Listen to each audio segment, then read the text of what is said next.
Baik, halo semuanya. Saya di sini akan melengkapi tugas akhir saya dalam mata kuliah Introduction to General Linguistics dengan menjawab 7 buah pertanyaan. Yang pertama, itu adalah pertanyaan tentang fonologi dan fonim. Fonologi itu merupakan ilmu yang mempelajari tentang produksi suara manusia pada bahasa tertentu. Contoh, kita ambil contoh. Biasanya di kota-kota besar, kita ambil contoh Jakarta aja, mereka pasti punya bahasa gaul. Ya, kalau Jakarta kita kenalnya kayak bahasa anak Jaksel. Nah, kita ambil kalimat yang nggak munafik sih, bohong kalau lu nggak demen sama duit. Nah, di kalimat tadi kita nemuin contoh fonologi, yaitu di kata apa? Kata bohong. Kata bohong ya. Kita semua tahu kalau bohong itu kan terdiri dari 6 huruf, yaitu B, O, H, O, N, G. Sedangkan di kalimat tadi ada kata bohong. Bohong hanya hilang. Jadi bohong gitu. Itu salah satu contoh dari fonologi. Selanjutnya itu adalah fonim. Fonim itu merupakan unit kecil suara yang membedakan arti serta suku kata.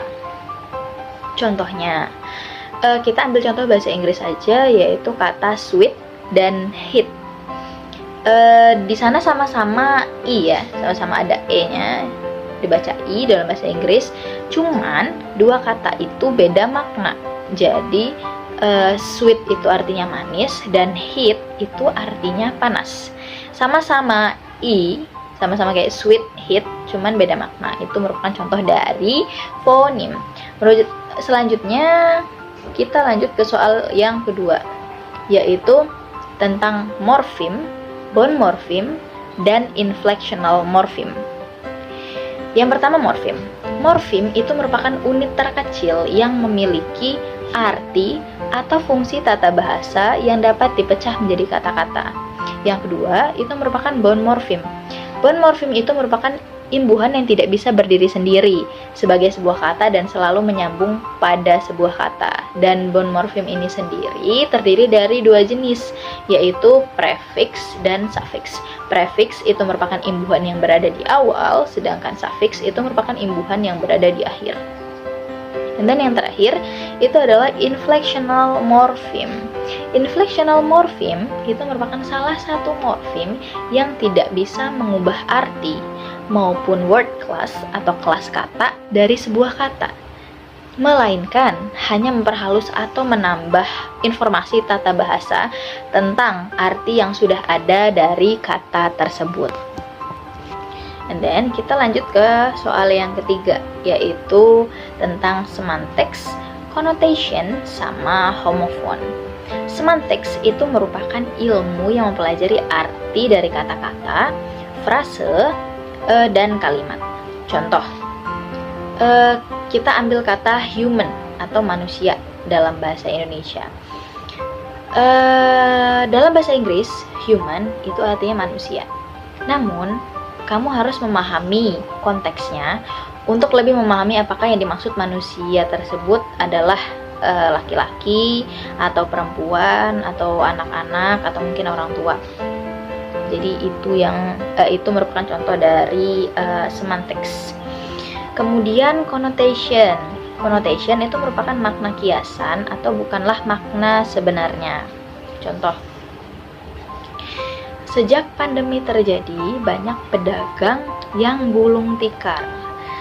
Nah, gulung tikar ini sendiri itu bukan maksudnya kayak tikarnya digulung, cuman maksudnya itu adalah bangkrut ya. Itu merupakan kiasan. Itu merupakan contoh dari connotation atau kiasan. Dan contoh yang kedua, Jihan merupakan orang yang ringan tangan.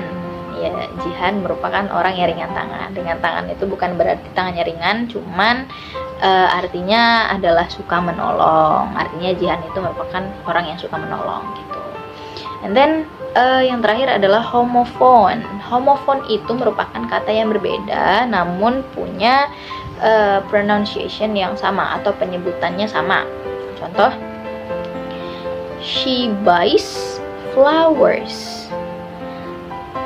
Itu contoh contoh yang kedua itu adalah bye bye, see you later. Nah, di dua kalimat tersebut itu ada contoh dari homophone, yaitu kata buy sama buy, ya, kata buy membeli, dan buy sampai jumpa. Itu kan sama sama penyebutannya, cuman maknanya beda. Yang pertama tadi buy itu membeli, sedangkan buy yang kedua itu artinya kayak sampai jumpa gitu. And then contoh yang kedua lagi itu adalah I always wear plain clothes. Then yesterday I went to Japan by plane. Nah, di dua contoh itu tadi ada kata yang sama, bukan kata yang sama, pronunciation yang sama atau penyebutan yang sama, yaitu plain. Yang contoh yang pertama itu plain artinya polos, kayak I always wear plain clothes, artinya saya selalu menggunakan kaos yang kayak baju-baju polos gitu ya. Dan yang contoh yang kedua, yesterday I went to Japan by plane. Jadi kemarin aku pergi ke Jepang menggunakan pesawat gitu. Jadi ada kata plane, yang pertama artinya polos, yang kedua artinya pesawat. And then kita move ke soal yang keempat, yaitu pragmatics. Pragmatics itu bisa disebut sebagai kode ya. Jadi pragmatics itu merupakan makna yang sesuai dengan konteks. Bahasa secara pragmatics ini membuat seseorang mempunyai illocutionary act atau daya ilokusi atau menggerakkan seseorang untuk melakukan sesuatu. Contoh, biasanya nih kalau kita di rumah, ibu kita ngomong, misalnya ini lantainya kotor, ibu kita ngomong, aduh, ini nggak ada orang lain apa di rumah, mana lantainya kotor banget lagi, tuh, kayak automatically secara nggak langsung, kayak secara otomatis ibu kita tuh nyuruh kita nyapu karena kita adalah orang yang tinggal di rumah itu dan lantainya sedang kotor gitu. Jadi ibu kita itu nggak langsung nyuruh kayak sapu tuh lantainya udah kotor, enggak. Jadi ada kata-kata lain gitu. Aduh, lantainya kotor banget, itu merupakan contoh dari pragmatics atau kode untuk kita melakukan sesuatu, yaitu menyapu lantai. And then kita move ke soal yang kelima tentang language variation and social domain. Language variation atau variasi bahasa adalah macam-macam bahasa yang terdapat di dalam sociolinguistics. Sociolinguistics yaitu ilmu yang mempelajari tentang efek dari setiap aspek bahasa di masyarakat. Social domain itu terdiri dari banyak yaitu ethnicity atau etnisitas, and then agama, status, jenis kelamin, tingkat pendidikan, usia, dan lain-lain. Jadi berdasarkan jenisnya tadi kayak penggunaan bahasanya itu berbeda gitu. And then yang soal nomor 6 itu saya akan menjelaskan tentang konsep dari sign, signifier, dan signified. Baik, sign itu merupakan bentuknya, jadi bentuk fisiknya seperti ini, kayak real. Ini kita ambil contoh pena ya. Jadi sign ini pena yang saya pegang ini sign, jadi dia udah real gitu, wujudnya seperti ini pena. And then sign itu dibagi menjadi dua, yaitu signified dan signifier ya. Signifier itu merupakan bentuk fisiknya yang kita dapat dari misalkan mendengar atau dari gambarnya. Jadi pena ini misalkan nggak ada gitu, kita dengar dari orang pena, kata pena, atau misalkan kita ngelihat gambar pena, oh di pikiran kita pena kayak gitu. Itu contoh dari signifier. Kemudian signified itu merupakan konsepnya. Ketika kita mikirin tentang pena ini, signified-nya, oh pena ini bentuknya panjang, and then ujungnya runcing, isinya tinta gitu, and then sering digunain orang buat nulis. Nah itu merupakan signified. Nah, signifier atau tadi physical physical existence atau bentuk fisik dari yang kita dengar ataupun yang orang lain katakan ataupun dari gambarnya itu dibagi menjadi tiga, yaitu ada icon, ada simbol, and then ada index. Icon itu menyerupai bentuk aslinya. Contohnya kita melihat icon kamera gitu ya, icon kamera. Ketika kita bandingin sama yang asli itu ya kamera bentuknya kayak gitu, sama. Kemudian simbol itu sesuai dengan apa yang difikirkan. Misalkan kita ngelihat simbol api itu biasanya ada di simbolnya ada di depan lab ataupun dimanapun kalian temuin simbol api. Ketika kita bandingin sama bentuk aslinya, misalkan kita buat api unggun, kita pernah lihat api unggun ya sama gitu, simbolnya seperti itu. And then index itu merupakan pertanda di depan. Misal nih kamu sedang berada di suatu tempat di mall misalkan. Nah, di mall di lantai berapa gitu. Kamu lihat di bawah tuh rame banget mobil, motor. Nah, itu ada dua kemungkinan kan. Kayak ada siapa tahu itu macet gitu. Siapa tahu itu macet karena banyak banget mobil, motor gitu. Dan yang kemungkinan yang kedua itu bisa jadi ada kecelakaan. Jadi perjalanannya terhambat gitu. And then kemudian soal yang terakhir ya nomor 7, yaitu tentang fenomena bahasa yang menurut saya menarik untuk dipelajari. Baik, saya ambil contoh diri saya sendiri aja.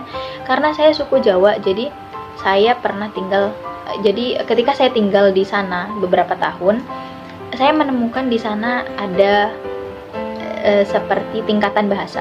Jadi di mana orang-orang, misalkan anak seumuran saya, itu menggunakan tingkatan bahasa yang berbeda ketika mereka berbicara kepada orang lain, orang yang mungkin lebih tua dari mereka ataupun lebih muda atau sepantaran. Di mana ketika mereka berbicara kepada orang yang lebih tua dari mereka menggunakan bahasa halus seperti kromo inggil kayak gitu.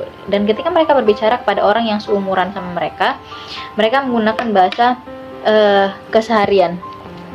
Nah, ketika tinggal di Lampung memang ada bahasa halusnya sendiri. Cuman di daerah saya bahasa halus itu tidak banyak orang yang menggunakan, jarang atau bahkan nggak ada gitu, jarang digunakan oleh orang-orang. Jadi ketika anak kecil ataupun orang sepantaran saya menggunakan bahasa atau berbicara kepada orang yang lebih tua, ya mereka menggunakan bahasa keseharian saja. Contohnya kayak nikuji ataupun yang lainnya. Sedangkan di wilayah Jawa, dalam bahasa Jawa mereka menggunakan ketika berbicara kepada orang yang lebih tua, mereka menggunakan mungkin panjenengan atau sampean. Jadi menurut saya dua hal tersebut itu hal yang berbeda, yang menimbulkan pertanyaan besar di dalam pikiran saya, kalau bagaimana kok bisa dua wilayah ini gitu sama-sama mempunyai tingkatan bahasa, namun penggunaannya itu belum